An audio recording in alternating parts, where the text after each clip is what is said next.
Bonjour à tous. Aujourd'hui je vais vous parler de mes livres coup de cœur, en tout cas des plus récents, ceux qui comptent le plus pour moi. Il y en a 4, j'ai eu plus de coups de cœur que ça, mais il y en a 4 que je voulais vraiment vous présenter, dans l'espoir que si vous ne les connaissez pas, cela vous donne envie de les découvrir. Le premier, c'est Aristote et Dante découvrent les secrets de l'univers de Benjamin Alire Sáenz. Donc moi je l'ai en version originale, mais il existe en français chez Pocket Jeunesse. C'est l'histoire de Harry et Dante, deux adolescents qui n'ont pas grand chose en commun initialement, mais qui vont se rencontrer et se lier d'amitié. Et ensemble, métaphoriquement parlant, ils vont partir à la découverte des secrets de l'univers. Pourquoi j'aime autant ce livre? Tout d'abord, c'est parce que je me suis beaucoup retrouvée, en tout cas le mois d'avant, en ces personnages qui découvrent tout en fait, qui découvrent l'amitié, l'amour, les difficultés de la vie, que tout n'est pas rose, que il y a beaucoup de choses à apprendre et il y a beaucoup de choses qu'on pensait savoir et qu'en fait on ne savait pas. Et je me suis revue moi quand j'ai compris... il n'y a pas les secrets de l'univers, mais les secrets de la vie, entre guillemets. Et du coup, je me suis beaucoup retrouvée en eux et je pense qu'on peut tous s'y retrouver parce on a tous été un jour quelqu'un qui s'est posé des questions et on s'en pose encore aujourd'hui. Enfin, moi, en tout cas, tous les jours, je me dis, mais pourquoi? Pourquoi ça? Et bref, on se retrouve facilement en eux, dans leur curiosité, leur soif de savoir et leur innocence d'une certaine manière aussi et leurs émotions.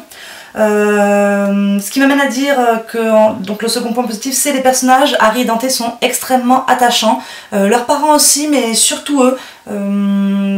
Ils sont vraiment pas pareils, donc l'un comme l'autre, ils ont des choses qui sont appréciables et on arrive facilement à s'attacher à eux. Et enfin, il y a le style d'écriture de l'auteur. Si je ne me trompe pas, c'est un poète, ou en tout cas il a été poète. Peut-être que je me trompe totalement, à vérifier. Mais quoi qu'il en soit, il a une plume qui est très particulière, un style très poétique, voire lyrique. J'ai pas en mémoire les phrases précises, et en plus si je les traduisais, ça serait pas aussi bien. Mais je me rappelle m'être arrêtée plusieurs fois pour prendre des notes, parce que je trouvais ça magnifique, la manière dont c'était exprimé, la manière dont c'était tourné. Il y a énormément d'intensité dans les mots, dans les personnages, dans tout. C'est un livre qui regroupe vraiment... tout ce que moi j'aime dans une lecture en fait, tout ce qui me plaît. Et c'est, même si c'est pas mon livre préféré, ce qui est étonnant, c'est mon plus gros coup de cœur. Mon plus gros coup de cœur, c'est le seul livre que je pourrais relire. Alors je m'explique, je suis quelqu'un qui ne relit pas les livres, qui pense que c'est une perte de temps. Je sais qu'on n'est pas tous d'accord et j'en suis désolée, je veux pas vexer quelqu'un, mais... moi je considère qu'il y a énormément de livres à lire dans le monde et que je n'ai pas trop le temps d'en relire un. Enfin je vois pas l'utilité d'en relire un alors qu'il y en a tellement qui m'attendent chez mon libraire. Voilà. Et pourtant celui-ci je ressens un désir profond en moi de le relire. C'est assez particulier. Le deuxième livre dont je vais vous parler, c'est mon livre préféré cette fois. Donc je l'ai en deux versions, donc la version originale et la version française, donc de chez Milady. Il s'agit de Avant toi de Jojo Moyes. C'est l'histoire de Will qui a subi qui a été victime d'un accident et qui se retrouve dans l'incapacité de marcher. Et malheureusement ne supporte pas son statut, sa situation de tétraplégique et souhaite mettre fin à ses jours. C'est là qu'arrive Lou, qui est assez particulière, assez unique, c'est un personnage très singulier, qui n'a aucune connaissance d'infirmière ou quoi que ce soit, mais qui, avec sa joie de vivre et sa vision du monde, a pour objectif de redonner goût à la vie à Will. Voilà l'histoire.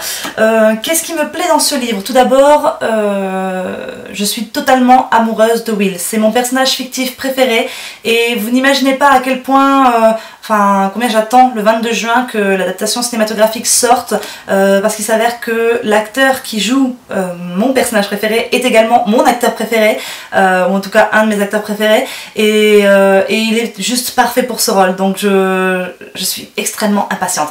Qu'importe, comme c'est mon personnage préféré, je suis très sensible à son histoire. Je n'ai jamais autant pleuré de toute ma vie, je crois. J'ai pleuré pendant 3 jours. Je pourrais là, si je me contrôlais pas, je pourrais me remettre à pleurer. Il faut savoir que je suis quelqu'un qui pleure 1 fois par an. Donc c'est pour ça que c'est assez fort, parce que je ne pleure jamais en lisant un livre. Donc oui, je suis très sensible. Les autres personnages sont intéressants aussi, mais Will, c'est Will, voilà, c'est Will. Voilà.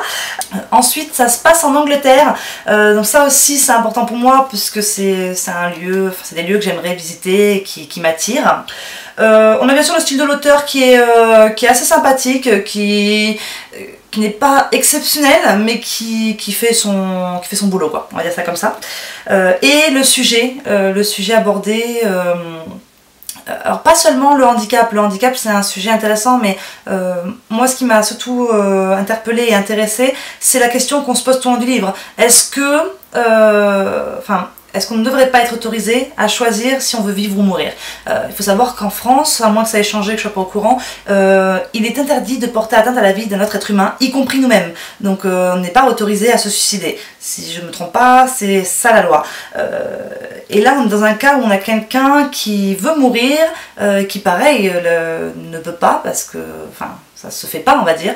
Et je trouve que c'est intéressant de voir comment ça a été abordé, cette idée qu'il serait bien qu'on puisse enfin choisir ce qu'on veut faire de notre vie. Là encore, je sais que c'est sujet à débat. Moi, je considère qu'on devrait pouvoir faire ce qu'on veut de notre vie, mais je suppose qu'il y aura des gens qui ne seront pas de mon avis. Qu'importe. C'est la combinaison de tous ces éléments qui font que c'est un livre qui est immanquable selon moi. Mais objectivement parlant, si c'est mon livre préféré, c'est, je pense, parce que mon personnage préféré se trouve dans l'histoire. Le 3e livre dont je vous parlais, c'est un livre de mon auteur préféré, c'est Maybe Someday de Colleen Hoover. Donc ça raconte l'histoire de Sydney qui découvre que son petit ami la trompe avec sa meilleure amie et qui va finir chez son voisin, on va dire en français son prénom, Ridge. Va finir chez Ridge qui l'a déjà charmé d'une certaine manière en jouant de la guitare depuis son balcon. Et de là, vont arriver différents événements. Je ne peux pas trop entrer dans les détails parce que pour expliquer réellement ce qui me plaît dans ce livre, je serais obligée de vous spoiler et c'est pas mon intention. Tout ce que vous avez à savoir, c'est que Ridge a un handicap et que c'est autour de ce handicap que tourne toute l'histoire. Et c'est par rapport à ça que j'aime autant ce livre. Objectivement, je trouve que c'est pas le meilleur de Colleen Hoover. Plus elle avance, et meilleurs sont ses livres. Donc ses derniers livres sont meilleurs que Maybe Someday. Mais c'est mon préféré parce que, comme d'habitude, je suis attachée au personnage, attachée à son style d'écriture, à l'émotion qu'elle met dans son histoire. Mais surtout parce que je suis très sensible à son handicap. Non pas que j'y sois confrontée au quotidien, mais j'ai toujours été très sensible à ce niveau.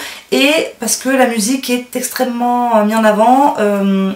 Elle a collaboré avec l'artiste Griffin Peterson, dont j'ai les CD, merci à mes amis qui me l'ont offert pour mon anniversaire, qui apporte une dimension tout autre au livre. Donc je vous recommande vivement de le lire, d'écouter les musiques, de vous imprégner de l'ambiance, et je trouve que la combinaison est juste parfaite. Et enfin pour finir, je vais parler d'un livre d'une auteure française, donc de Agnès Le Dig, il s'agit de Juste avant le bonheur. Dans ce livre, Julie élève seule son petit garçon Lulu, et puis elle fait un jour la rencontre au magasin d'un vieux monsieur qui, plein de gentillesse, décide de l'emmener en vacances avec son fils. Prise d'un coup de folie, elle accepte pour son petit Lulu, allez, ils partent en vacances ensemble. De là vont s'enchaîner, pareil, différents événements. On a le même problème ici qu'avec Maybe Someday, je peux pas trop vous en parler parce que ça risquerait de vous spoiler. Alors, ce livre-là, quand on lit la 4e de couverture, si on me l'avait pas offert, je me serais peut-être pas penchée dessus, et je voudrais vraiment pas que vous fassiez la même erreur que moi, parce que la 4e de couverture ne reflète pas réellement ce qu'on va trouver dans le livre. Le livre est très intense. Il y a, je sais plus si c'est vers la moitié, mais il y a un événement inattendu qui se produit et qui va changer totalement le livre en fait, toute l'histoire de début. Donc on est d'une histoire assez tranquille, sympathique, amusante, à une histoire beaucoup plus poignante et profonde. Ce qui m'a plu ici, tout d'abord c'est le style d'écriture d'Agnès Le Dig. Je l'ai découvert avec ce roman, mais il faut savoir que c'est une auteure française qui a son propre style d'écriture. C'est très rare que qu'un écrivain ait son propre style, qu'on puisse le différencier des autres. Et Agnès Leudig a cette qualité, vous pouvez pas vous tromper. Si vous lisez un roman d'Agnès Leudig, vous saurez que c'est elle qui l'a écrit. Voilà, elle a son style, sa manière de tourner, d'utiliser le français, de tourner les mots. Enfin, moi je suis totalement admirative et on a une langue, la langue française est tellement belle que je suis toujours en quête d'auteurs comme elle qui savent comment la manier. Elle a aussi cette particularité de toujours mettre un enfant à l'honneur. Ça aussi, pour moi c'est important parce que je trouve que les enfants c'est la vie, c'est l'avenir, c'est tout. Donc je suis contente qu'ils aient toujours une place importante dans ces livres. Et enfin, il y a toujours de l'espoir. Elle nous présente des histoires qui sont simples, qui peuvent arriver à n'importe qui, à vous, à moi, qui lui sont peut-être arrivées à elle en fait.